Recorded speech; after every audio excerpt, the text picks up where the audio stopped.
Hi folks, it's Petrina here. Normally I do videos sharing my tips and tricks and talking about Beachbody products, but today I'm going to do a little bit something different.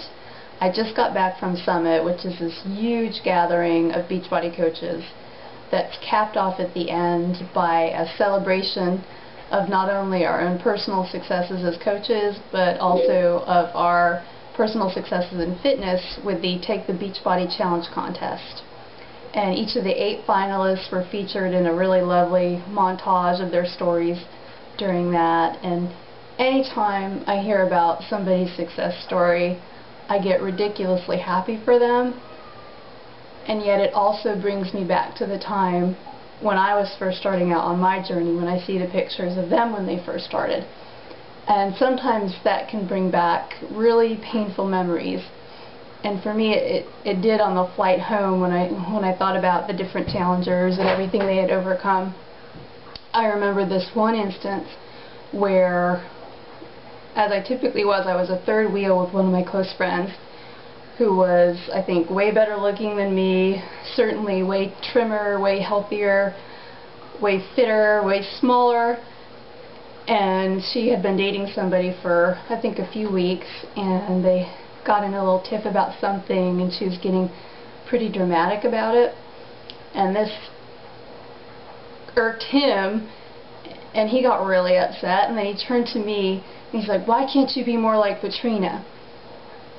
And when that happened, I had to really hide what I was feeling, because initially it made me feel really angry, because I knew that if my friend looked like me and was heavy like me, there's no way in heck he'd be wasting his time to be in a romantic relationship with me. So I was offended on that level. And it also made me really sad for myself, because I felt like I couldn't be that dramatic person. If something bothered me, I couldn't really let it show with those, even those closest to me, because I was afraid that they wouldn't want to be my friend anymore. It was like this mask that I had to wear all the time, where I had to be happy, and I had to seem like nothing bothered me for fear of, losing anybody who had chosen to be friends with me, which is a really terrible way to feel. And I know that it wasn't right, and that most of my friends were friends with me for, me who I was inside.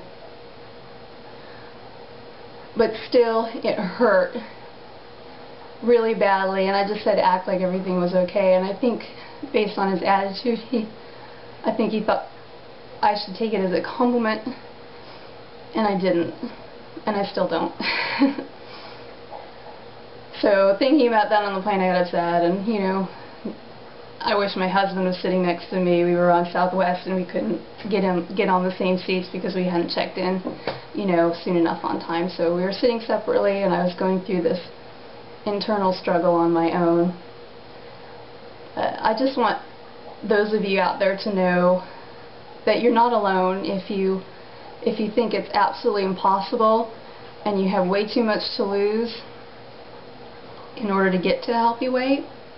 Anything is possible. There are people who've lost a lot more than I have, and I've lost 110 pounds, several of whom were, some of the finalists in the Beachbody Challenge. You just need to be brave enough to reach your hand out for help, or brave enough to take the first step, which is scary. It's always scary to start something new, but it's so incredibly worth it. Take it from me. And the positive spin from the story and my recollection of it is, I started thinking to myself, I'm like, now I am just as tiny and I'm just as fit as my friend was at that time, and I'm almost 40. And I do get upset at times, but I don't really let things bother me to the point where, I get visibly upset, because I know that life is so wonderfully good overall. So now, even if I wanted to take some happy mask off, I don't really have to, which is pretty remarkable and incredible. And that's something that I want you to shoot for yourself. And that's it. That's Confessions of a Former Fat Girl Volume 1. Have a good one. If you need help taking that first step, as always, don't hesitate to send me an email, friend me on Facebook, or find a way to contact me. It's not that hard. Have a good one.